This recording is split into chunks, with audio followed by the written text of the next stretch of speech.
আসসালামু আলাইকুম। আশা করি তোমরা সবাই ভালো আছো। আমিও আলহামদুলিল্লাহ ভালো আছি। এই ভিডিওটা কিছুদিন আগের করা। আমরা গ্রামে যাচ্ছিলাম সবাই মিলে। তো দুপুরের খাওয়া দাওয়া শেষ করে আমরা গুলিস্তান চলে গিয়েছি, বাসের জন্য ওয়েট করতেছি। সেখানে আমাদের প্রায় 2 ঘন্টার মতন ওয়েট করতে হয়েছে, বাস আসতেছিলই না।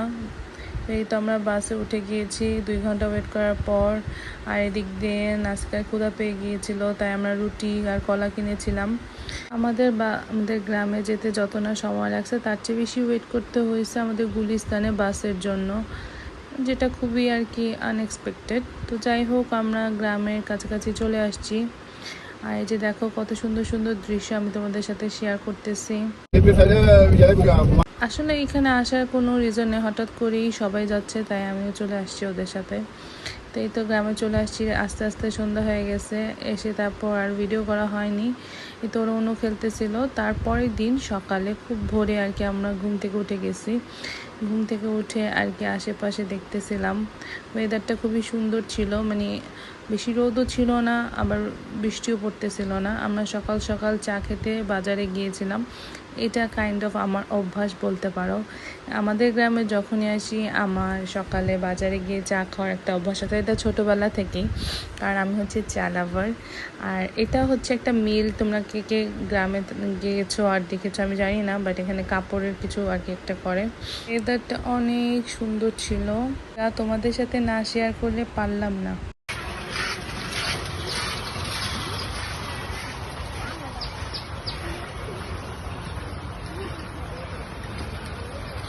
এই তো আমরা বাজারের কাছাকাছি চলে এসেছি। তো বাজারে গিয়ে আমরা চা আর পাউরুটি খেয়েছিলাম, নাস্তা কেক খেয়েছিল। আসার সময় আমি আলু কিনে নিয়ে এসেছিলাম সকালের নাস্তার জন্য, আলু ভাজি বানানোর জন্য। তোমাদের সাথে একটা কথা শেয়ার করতে চাই। গুলিস্তানে যখন আমরা বাসের জন্য ওয়েট করতেছিলাম, দেখলাম সামনে অনেক ময়লা আবর্জনা ফেলানো। আর যেহেতু এখন বৃষ্টির দিন, তো এগুলো থেকে মশা তৈরি হচ্ছে। তো আমি রিকোয়েস্ট করব সবাইকে, আমরা যেন একটা নির্দিষ্ট জায়গায় ময়লা ফেলি, এটা সবারই নিজ নিজ দায়িত্ব হিসেবে পালন করা উচিত। আমাদের সাথে কথা বলতে বলতে অলরেডি আমি বাসায় চলে এসেছি। আর এই যে মাচার ওপর বসে আমরা সবাই আড্ডা দিচ্ছিলাম। আর এই তো নিহারিকা তোমাদের হাই বলতেছে। আর এখানে বাতাস ছিল অনেক, আমরা উনো খেলতেছিলাম। উনো কার্ডগুলো সবই উড়ে যাচ্ছিল। তো যাই হোক, উনোতে আমি ফার্স্ট হয়েছি। এরপর নাস্তা করে দুপুরের দিকে দেখলাম একটা ফুচকাওয়ালা মামা আসছে। তো ওখান থেকে আমরা সবাই ফুচকা খেয়েছিলাম। ফুচকাগুলো এভারেজ ছিল, মানে চলে, গ্রামের ফুচকা হিসেবে মোটামুটি ভালোই। তারপর দেখলাম যে জাম্বুরা ভর্তা করতেছিল, ওটা খুবই মজা হয়েছিল, কারণ জাম্বুরাগুলো খুবই মজা ছিল। আমার এখন এডিট করতে গিয়েও অনেক খেতে ইচ্ছে করতেছিল। তো ওইদিকে হাঁটতে হাঁটতে আমরা গিয়েছিলাম আমার মামার এক জায়গা দেখতে, যেখানে মামার অনেক লেবু গাছ আছে। বাসায় এসে ফ্রেশ হয়ে শাওয়ার নিয়ে খাওয়া দাওয়া করে আমরা বিকালের দিকে এই ভিডিওটা করা। এখানে আমরা এক জায়গায় যাচ্ছি, যেটাকে বলা হয় ভাঙা ব্রিজ। তো সবাই যাচ্ছি, আর ওরা গিয়েছিল আমাদের রাত্রের কিছু অ্যারেঞ্জমেন্ট আছে ওটার জন্য বাজার করতে। আর এই তো আমরা কাছাকাছি চলে আসছি বাজারে গিয়ে আমি আর নাসিকা অটোতে যাচ্ছি, কারণ নাসিকা হাঁটতে চায় না।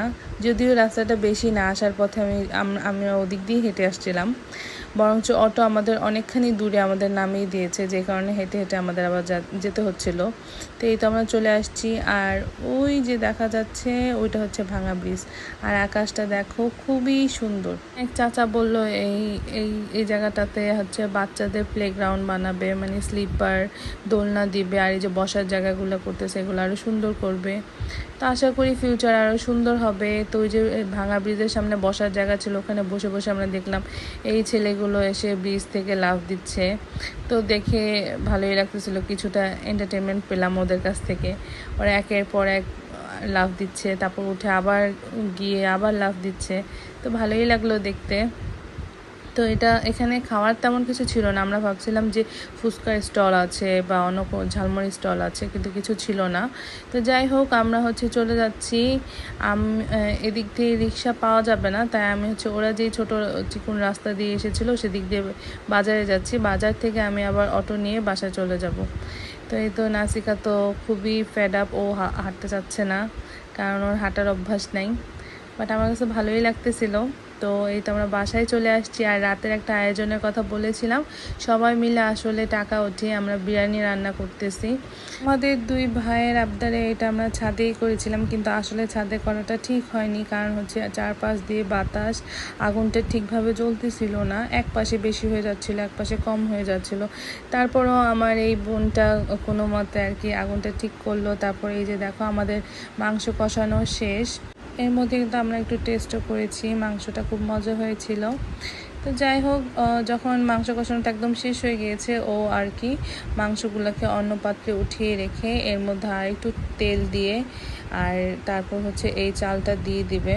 তো সবাই মিলে এরকম ছোটোখাটো আর কি আয়োজন করলে ভালোই লাগে। এখানে মূলত বেশি জন ছিল না, 7-8 জনের মতনই ছিল। তো এই যে চালটা দিয়ে দেওয়া হচ্ছে, কিন্তু বললাম না ছাদে অনেক বাতাস ছিল, যে কারণে আগুনটা ঠিকভাবে লাগতেছিল না, যার ফলে এটা বাসায় নিয়ে গ্যাসের মধ্যে কিছুক্ষণ বসিয়ে রাখতে হয়েছিল। তো যাই হোক, বিরিয়ানিটা কিন্তু খুবই মজা ছিল, আর আমরা সবাই খুব মজা করে খেয়েছি। আর এই যে দেখো, আর মূলত কিন্তু ওই আর কি বিরিয়ানিটা রান্না করছে, আমরা আশেপাশে ছিলাম সাহায্য করার জন্য, বাট সব ওই করেছে। আর হচ্ছে আমার দুই ভাই করছে পানি আনা নেওয়া, যাবতীয় সব কিছু আনা নেওয়া ওরাই করছে। আর ওরাই এই আগুনের ব্যবস্থা করছে, ইট আনছে, সব মূলত ওরাই আনছে। আর রান্না করছে আমার ওই বোনটা। তো এই যে দেখো, বিরিয়ানির মধ্যে হচ্ছে পানি দিয়ে এখন বসাই দেবে।